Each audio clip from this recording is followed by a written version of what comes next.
Welcome to REM Award, the podcast that explores the secrets of sleep and psychology. I'm your host, Ryan, and in each episode, we'll dive deep into the world of sleep and other topics such as mental well-being and personal growth. If you want to unlock your full potential and receive the rewards that come with understanding the power of sleep, you're in the right place. To discover more tips and insights on improving your sleep and overall well-being, visit our website and explore our other episodes at remaward.org. Today on REM Reward, I'm joined by Christina Calamaro, a nurse scientist and researcher who focuses on adolescent sleep, health, and behavior. She's the Director of Nursing and Allied Health Research and Evidence-Based Practice at Children's Healthcare of Atlanta and an Associate Professor at Emory University's Nell Hodgson Woodruff School of Nursing. In this episode, we'll talk about how caffeine use, technology, and daily habits are impacting teen sleep today. We explore why so many adolescents are not getting enough rest, how sleep loss affects focus, learning, and safety, and what role caffeine and screen time really play. We also discuss what parents, schools, and students can do to improve sleep in a world where both caffeine and technology are everywhere. Enjoy. Alrighty, so for my first question, what first led to your interest in studying how caffeine and technology affect teenagers' sleep? And it actually still does, right? So even after all these years, after you saw that paper that I presented, that I wrote in pediatrics, one of the things that struck me was that even as early as 2008, I really saw that kids started to stay up late. They had access to a lot of technology in bedrooms. And I noticed in order for kids to stay up at night, they had to do something. And a lot of it was just drinking energy drinks. Mm-hmm. In fact, a funny story to that, after that paper came out, they asked the soft drink industry, who knew my name and knew about my paper, if they agreed with the fact that I had said quite publicly, and even in that paper, that they truly were marketing to children and adolescents. And they said, no, that's just not true. Well, we know now that that is very true, Mm-hmm. right? So in order for kids to stay up, you got to drink caffeine, right? And that's what I saw, which was concerning, just an increasing number of kids who are drinking energy drinks. And it's not necessarily just the caffeine, it's all the ingredients like taurine and all the other additives that are in there that can really be harmful in many ways. So it really piqued my interest. I was in a very big primary care practice in Philadelphia at the time, and I would talk to every adolescent and find almost the same answer uniformly, that they were staying up late. Especially gamers were drinking a lot of energy drinks at night. And I saw where it was leading, and it wasn't a good direction. So that Yeah. kind of led me down that path. That's an amazing story, and for sure, I definitely do know a lot of people my age who are very dependent upon energy drinks. And Yeah. I know there's this company called like G Fuel who are aimed towards caffeine for gamers. So Oh, yeah. definitely in a complete agreement with what you're saying. And I guess jumping off that, in your research, as you mentioned, you found that most teens weren't getting the recommended amount of sleep. Do you think it's something that will get worse with the rise in tech use and that caffeine consumption that's been so mainstream lately? You know what, Ryan? I absolutely 100% think it will continue. I don't know if you saw the New York Post on the cover. I Um, haven't, there's no. a woman doing laps in her pool and looking at her cell phone. I want you to think about that. You're Wow. exercising in a pool, doing laps. Well, at some point, the rate of addiction just continues to rise Hmm. with cell phones. And I think that um, even for you as a senior rising college freshman, it's just too easy to be tied to all sorts of technology, right? Right. And I think that there's got to be more education around how do we really start to unplug. We're seeing it in nurses now, we're seeing it in physicians, we're seeing it in all sorts of healthcare providers as well, who need to stay up at night, but they're drinking large amounts of caffeine. They're on phones constantly, and it's just not a good thing. For sure, I completely agree. And I remember a lot of other people we've had on podcasts that talked about the biggest thing just being a lack of kind of education and awareness with how addictive and how these can affect people's bodies. So Totally. yeah, completely agree. And think about the parent, because it's a couple of your questions asked about that. What can parents do? Is the biggest thing is, there was a study done shortly after that study in pediatrics that I wrote. That was done, I think it was in 2012 or 2014. So it was some time ago. And that they looked at parental sleep and they found when parents were not sleeping and had television or any kind of technology in their bedroom, they couldn't quite say, Johnny, turn everything off in your room and then go into their room and stay Right. on their laptop or their phone. So what it led to was higher rates of depression in kids because parents were not saying, turn it off, everybody's going to bed, get it out of the bedroom. So Hmm. I think that's the one thing that if I were to do a lot of education, it would be what we call in two directions, right? It would be bidirectional to the teen as well as to the parent, that you've Yeah. really got to reinforce healthy behavior and unplugging at night. It just has to happen. Yeah. And I think it is really overlooked, as you mentioned, that people really focus on the teens, but a lot of older adults are also really addicted to their Oh yeah. technology. Yeah, So think of, we're not going to throw your parents under the bus, but I bet there's a lot of cell phone use at night. It just happens, right? And I think it's so important to just really talk about the need to unplug. for sure. Yeah. And I guess jumping off that, your research highlights how loss can undermine teens' ability to focus and learn. From what you've seen, how big of an impact does, insufficient sleep actually have an impact on academic performance? Oh, it has a huge performance. And I do want to speak as kids listen to this. And I know you may want to, I'm going to put this on when you get the link ready, I'm going to put it on LinkedIn. I have a ton of people. I'm going to put it on my Instagram and Facebook. Sounds So great. I'll get the word out about your podcast. But you have to remember that attention economy, right? And that is a key player here. And what that means is that there's an algorithm on attention economy that's designed to maximize engagement user that leads to an increased addictive behaviors, right? Hmm. So all the tech, the big groups, Meta, Google, everybody knows that the more that they can get you hooked in, the more that you'll stay on that phone. But what happens then is that you're tired, you're not focused, you may test poorly in the morning. No one is good with minimal sleep, with conversation.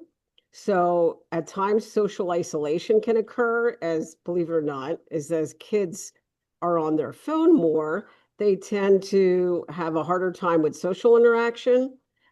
We see higher rates of depression because we know sleep and depression has what we call U-shaped association.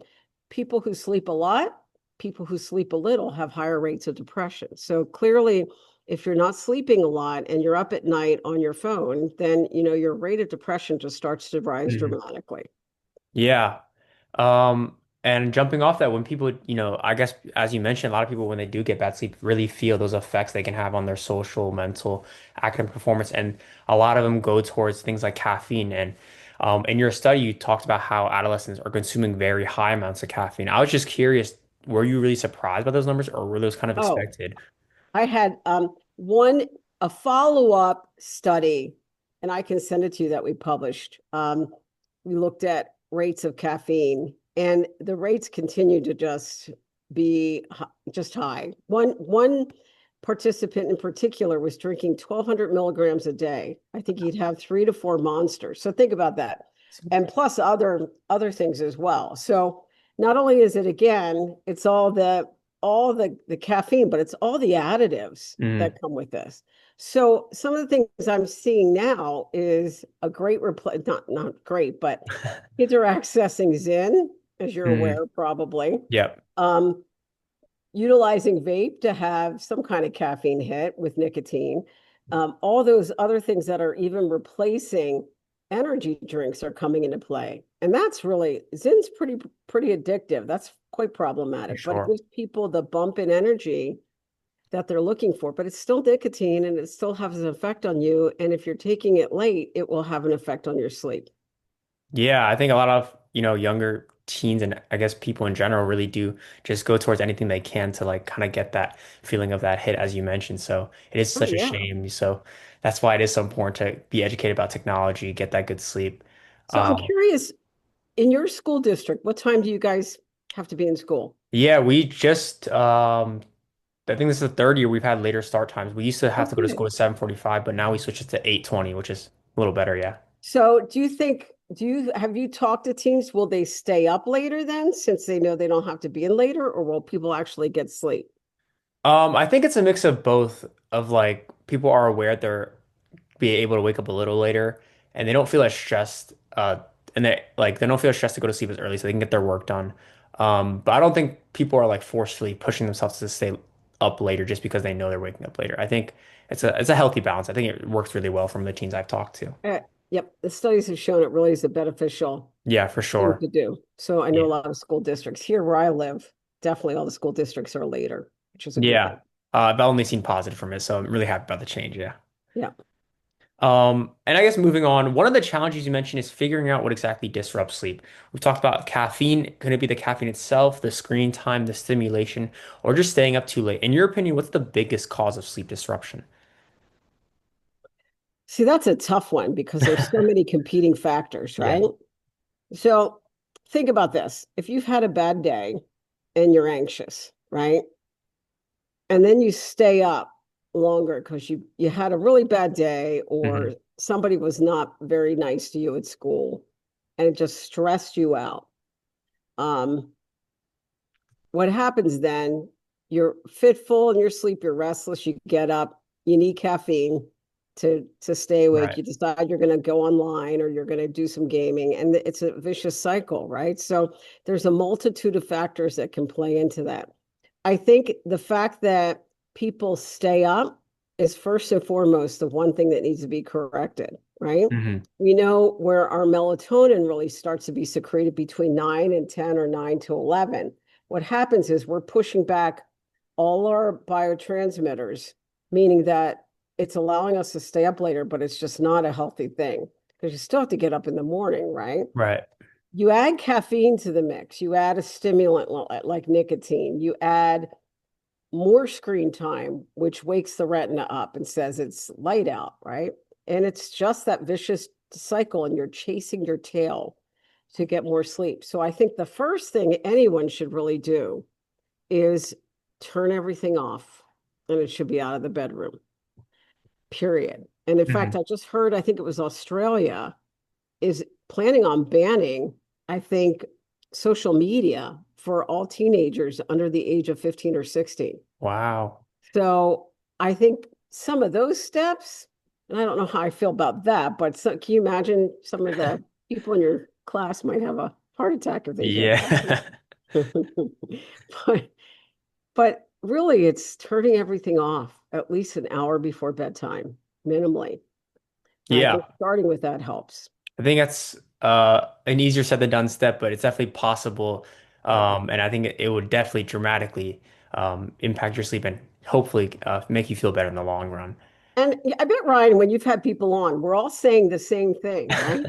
It's But very we similar, can't. but it's really nice to hear from a different perspective from different professionals who are kind of have a different, I guess, look upon, how to fix the problem or I guess how it impacts different parts of your life. It's tough. And I'm the first one who can be guilty of, as someone who's in academics and is a researcher, we have deadlines too, and we're up. And it's the Yeah. worst thing the next day, right? Yeah, for sure. You asked about cognition, and it's just that sleep disruption just affects that area of the brain to help you focus. So my whole thing, even with teenagers, is that you're starting to drive, right? So Hmm. your brain's not fully formed. You're learning to drive and you're staying up late at night. Yet as a parent, I hand the keys of a 2-ton vehicle to a kid who got maybe 4 or 5 hours of sleep, who just really shouldn't be behind the wheel. So they're the kind of things that, you as you really start to look at what sleep does, we know that sometimes that much sleep deprivation or sleep disruption is sometimes even worse than someone driving drunk. I don't know if Yeah, you talk to anyone about that, but that's what's scary is that, we're entrusting so much responsibility to a teenager, yet we're allowing them to stay up all hours of the night and not helping them set a good sleep schedule. for sure. Yeah, I think a lot of people focus on the academic and maybe social aspects of how sleep can impact your health, but talking about just safety in general is definitely a big part that's overlooked at times. Yeah, you're Um, right. so that's a great point to bring up. And do you think there are certain groups of, maybe teens or people who seem especially vulnerable to the combination of caffeine, tech use, and sleep in general, or is that Oh, just everything? definitely. Anyone who's an underlying risk for any kind of mental health issue, it could be the worst thing to not get sleep. And remember, I Mhm. told you that the whole by what we call U-shaped Right. association. If you're getting little sleep or too much sleep, that can just further exacerbate mood disorders and depressive symptoms. Younger teens, so they really talk about the fact 15 and under is such a vulnerable time. So think of a 12 or 13 or 14-year-old and you're on Instagram or you're on TikTok looking at all these folks who, and it's part of you may have heard enough, maybe this isn't reality, but it looks like reality to me. And why does that person look so good and I don't? So you're Right. setting someone up who already is having a hard time really because they're sleep deprived, saying, okay, I got to put all this down. You're setting someone up for really just going down that rabbit hole of mental health issues. So I think younger people, like how old are you? You're 17 or 18 17. now. Yeah. So you're getting toward adulthood, right? Hmm. But think about the time when you were 15 and younger. It's really hard sometimes, Right. right? Yeah. So to figure out what's real or things bother you a little bit more than they would now. And I think that's the age when there really shouldn't be social media. I will agree with Jonathan Haidt about that. I don't know if you've read his book, The Anxious Generation. It's a great book. You should take a look at it because he talks quite a bit about sleep and about the impact of social media. Hmm. And plus caffeine, it's again, the energy drinks, calories, right? The high amount of calories. So right away, anyone who's having weight issues, the last thing they should be drinking is sugar laden, caffeine laden, extra additive laden drinks that are basically not healthy. Right. The soft drink industry knows, hey, when people get addicted, right, they can't stop drinking it. So that they have ready-made customers. And that's, the thing that kind of bums me out is really, as you mentioned, which one's worse? Well, I think they both in their own right can be problematic to a For sure. growing brain. Yeah.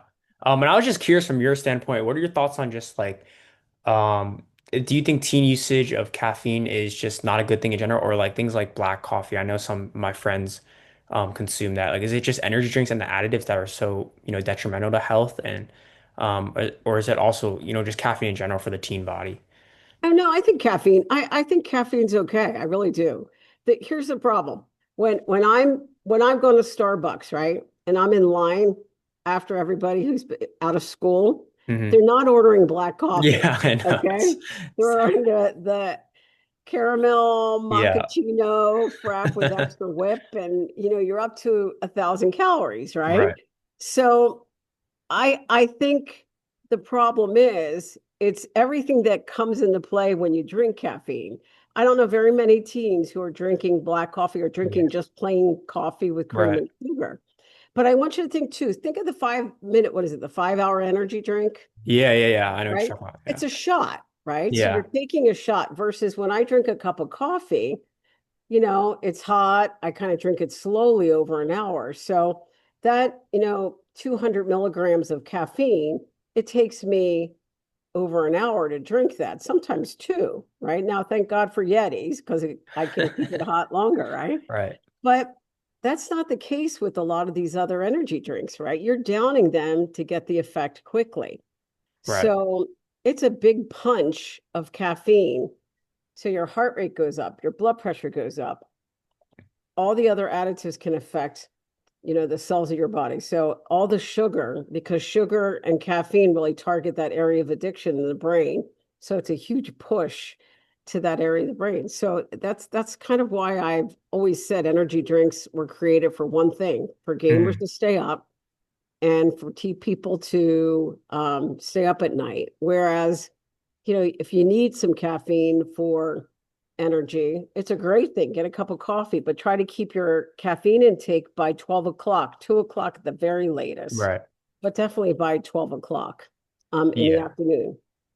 So yeah, I think that's a really big thing to bring up is I think there's a lot of large misconception that some people may think caffeine's bad for their sleep, but it's really the additives and the timeliness, as you mentioned, that are It's the totally biggest the factors. timing. Yeah. Yep, you're absolutely right. Um, it's really, I'll never forget. I had a patient and the mom vouched for it because the mom was buying it, was up to talk with her boyfriend at night. Hmm. And this was fairly recently on FaceTime. So she was up on the phone, but she was drinking about 16 Dr. Peppers a Whoa. day, 16 to 20 a day. And she would drink 8 or 9 from around 11 p.m. to 1 a.m. Now, Wow. she didn't like the energy drinks, but think about that. Dr. Pepper is caffeine. Right. Eight or nine of those in a 2 hour period is a heck of a lot of sugar and a heck of a lot of caffeine, right? So you're disrupting your sleep, you're pushing all your neurotransmitters back, you're delaying sleep. And then when you do finally get to sleep for a few hours, it's really fragmented sleep because of all the caffeine involved. Yeah. So definitely I don't have a problem at all with caffeine before noon because of its half-life. It's in your system for what, 4 to 5 hours, your half-life, and then lasts even up to 8 hours. And then by the time you're ready to get to bed, it should be out of your system, right? Right. Yeah. So that's really the problem is timing and staying up late and drinking it late. Yeah, I think that's really helpful for everyone listening to know. And I guess going back to what we were talking about before, based on your findings, what role do you think parents, schools, and I guess just educators should play in helping teens get healthier sleep, especially when talking about caffeine and screens that are all like prominent everywhere? So I think it's interesting because I've never heard one teacher, and I've given talks, I would talk about energy drinks. Have you? I barely talked about it in health class, but it's very quick and I Okay. think it's not in depth enough. How many of your teachers are drinking energy drinks? I actually surprisingly don't think I can recall any of them are Okay. really. Yeah. Sometimes I'll see that, and it's kind Yeah. of hard for them to talk about it if they're drinking energy drinks Yeah. through the day to stay awake, right? Because they have to get up too, right? So I, we looked at and we didn't publish it. There was some degree of, and we've looked at some further data recently. A fellow colleague of mine, he's a cardiac critical care intensivist in our cardiac intensive care unit in the children's hospital I work at. So we looked at younger people, so not much older than you, who are nurses, young Hmm. doctors, all that. And the amount of fragmented sleep was amazing because even those people that were on day shift, the amount of energy drinks people would Right. drink to stay awake. So I think it starts early. I think people who tend to drink energy drinks have probably started when they were teenagers and drinking them. If there's one thing I would encourage is removing that, find another source, like drink coffee, learn to like iced tea, drink tea. They're well known. You're drinking them over time. They're not the problem that I think that energy drinks have really wreaked havoc on our culture. And then I think the thing that parents can do is just really understand what an energy drink is. I think a lot when I talk to parents, a lot of parents don't even realize until I start to talk to them about reading the label, things to look Hmm. for. So it's really educating yourself about what's in an energy drink, Right. why it's problematic, and talking to a healthcare provider about, hey, help me understand this so I can help my kid is number one, the best thing that they can do. Number two is to really understand sleep. Like you said, everything's always directed at the teen. Yet you still live in your parents' home, so they have to model it. And that's the thing. It's always funny when I've talked to parents and I've said, you got to get the TVs out of the room. And they're like, oh, we can't do that. My kids will get mad at me. And I'll say, well, do you have a TV in your room? Yeah, we're up late watching TV. Well, then there it goes, right? How can you, unless you're really modeling it, you can't take a stand for everybody to get good sleep Right. unless you do it yourself. Yeah, And I for think sure. that's the biggest thing. And the problem is, I don't know if you realize it. Think about this. Do you know 40% of 2-year-olds now have an iPad? Really? 40%. Wow. So it's starting earlier and earlier. And much of the images are boom, boom, boom, right? Really in Hmm. your face kind of little videos that kids watch. And I talked to you about that whole attention addiction algorithm that, the big tech guys have going on. So you start them early, guess what? it just continues, and parents will have a harder and harder time. So I think when kids are young, you don't give them technology. Hmm. When they're, preschool, toddler, preschool, school age, or you limit what they have access to. And then as they get older and show maturity, then you can add in a cell phone by 15 or 16. You can add social media in. And I sound like this old lady who doesn't know, but there's so much data now that has really demonstrated the effect of that on mental health, the effect of that on self-esteem, especially in girls your age. Hmm. The rate of when young minds are looking at all the TikToks with all the sorority girls. Let's give an Hmm. example. They're like, why don't I look like that? Why can't I Right. be like that? Well, there's filters, there's photoshopping, all Yeah. those things, right? So I think what parents need to do so that we need to limit social media even at an early age, and then absolutely understand the impact when energy drinks coexist with social media and with time on your phone, time on your iPad, time on whatever device you have. Like, I'm just curious, what's the most amount of devices you've heard in a room? Like, do you have a TV in your room?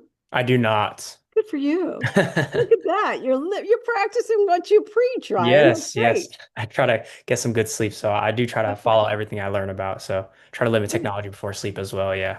That's awesome. And I have to say, there really are some great things about social media, right? Hmm. There really are. I think, but obviously, it's like anything else. You live a healthier lifestyle when you have things in moderation. But when the FOMO is so bad Right. that you can't put your phone down, then there's a problem. And parents need to understand that and be educated about it.